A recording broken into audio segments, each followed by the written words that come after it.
Merci beaucoup pour l'échange, parce que finalement, c'est assez dur de conclure une table ronde où on aurait plutôt envie de continuer à écouter, surtout Magali, qui est très optimiste. Alors, je vais essayer de ne pas casser l'optimisme de Magali, mais je vais quand même rappeler certains principes après, parce que quand on est dans l'assurance, on gère quand même des risques.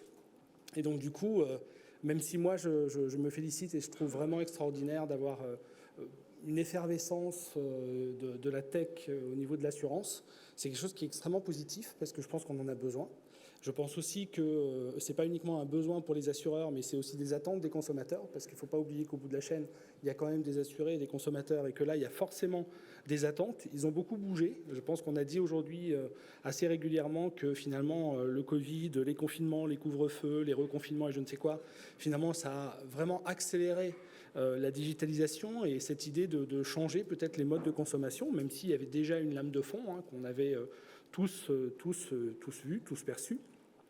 Mais en tout cas, cette volonté de changer, elle remet le client au centre. Et là, je pense que, quelque part, c'est un élément qui est très important. Et quand on parle de plateformisation, on a parlé de services, on n'a pas évoqué, mais en filigrane, on a la prévention. On a finalement l'accompagnement, pas uniquement d'un client, mais d'un être humain. Et je pense que ça, c'est aussi quelque chose qu'il faut avoir en tête. Le client est avant tout un être humain. Et moi, à titre personnel, quand j'achète quelque chose, je n'aime pas qu'on voit uniquement la carte bancaire que je sors, mais finalement, qui je suis. Et je pense que l'assurance, on l'a dit, elle a un rôle social à jouer là-dessus. Elle accompagne finalement des êtres humains avec toutes leurs problématiques au quotidien, leurs problématiques de maladie, leurs problématiques d'espoir, de décès. Et donc, il faut faire jouer l'empathie, il faut faire jouer aussi l'agilité, la proximité. Et ça peut se résoudre probablement bien plus facilement avec la tech que finalement avec le business model historique qu'on connaît encore aujourd'hui et dont, je pense, les assureurs ont du mal à sortir. Alors, une question qu'on pourrait se poser, c'est pourquoi ces assureurs ont du mal à sortir de ce business model un peu traditionnel? Parce que finalement, moi, je me pose toujours deux questions. C'est que c'est quand même très confortable de rester dans sa zone de confort. Parce que quand on est dans sa zone de confort, finalement, on pense maîtriser les risques, on chamboule pas trop l'organisation et on fait des petites incrémentations qui évitent quelque part de perturber tout le monde. Alors que ce dont on vient de parler là, c'est quand même un changement de business model. Quand on parle de plateformisation, quand on parle d'intégration de partenaires, ça veut dire s'ouvrir à un univers qui est très différent. Et pour le coup, oui, ça chamboule la zone de confort. Le deuxième sujet qui pour moi me semble important sur cette idée de s'ouvrir, c'est aussi d'avoir une vision. Je pense que l'objectif, c'est pas d'utiliser la tech pour la tech ou de faire des partenariats pour des partenariats, parce qu'au bout d'un moment, en fait, ça marche pas ou ça marche plus. Et donc, on a un vrai sujet, je pense, pour les assureurs d'avoir une vision. Alors, est-ce que c'est une vision de place ou pas? Je me souviens, dans le groupe de travail, on avait évoqué l'idée de plateforme, finalement, de marché. Et on s'était dit, ouais, mais il y a des problématiques de concurrence. Donc, on a vraiment un sujet d'avoir une vraie vision chez les assureurs. Et j'ai le sentiment qu'il y a quelques années, à chaque fois qu'on discutait de la tech, de l'évolution technologique des assureurs, on avait plutôt un sujet, c'était de dire, c'est la tech pour la tech. Je mets de l'intelligence artificielle, je prends de la tech, je crée des sites, je ne sais pas quoi.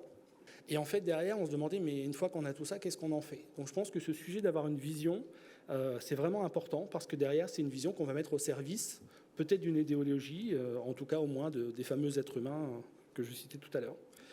L'autre sujet aussi, qui pour moi est très structurant, c'est quand même la réglementation. L'assurance, c'est une activité hyper réglementée. Alors il y a d'autres secteurs qui sont hyper réglementés, mais ce qu'on demande aux assureurs, c'est deux choses.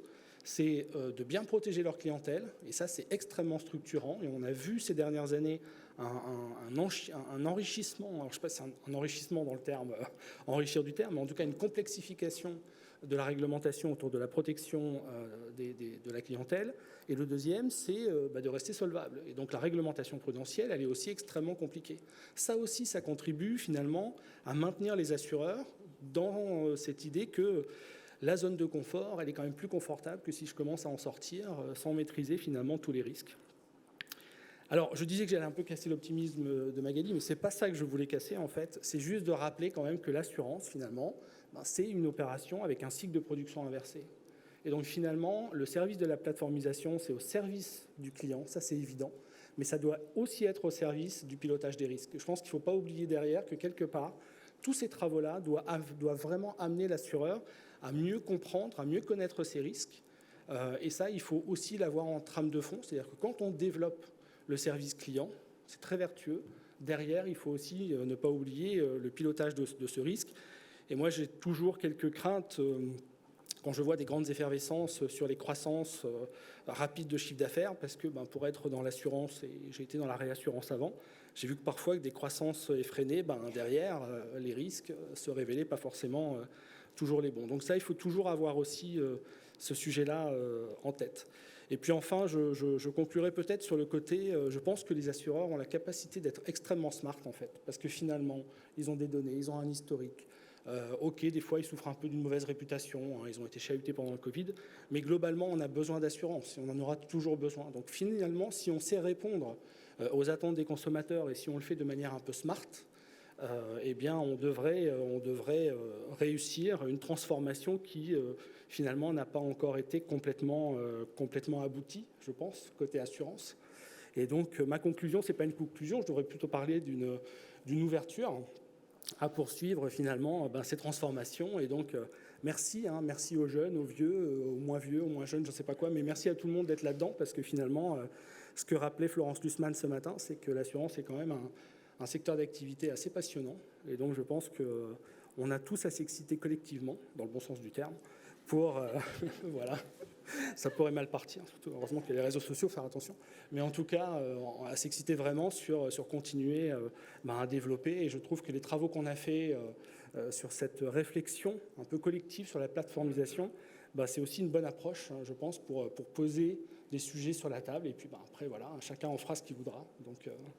voilà. Continuez à être effervescent, en tout cas. Merci beaucoup et merci à Finance Innovation parce que je pense que ce genre de journée permet justement de faire bouillir la marmite, en tout cas la marmite intellectuelle. Merci. Tout à fait. Merci beaucoup. Merci.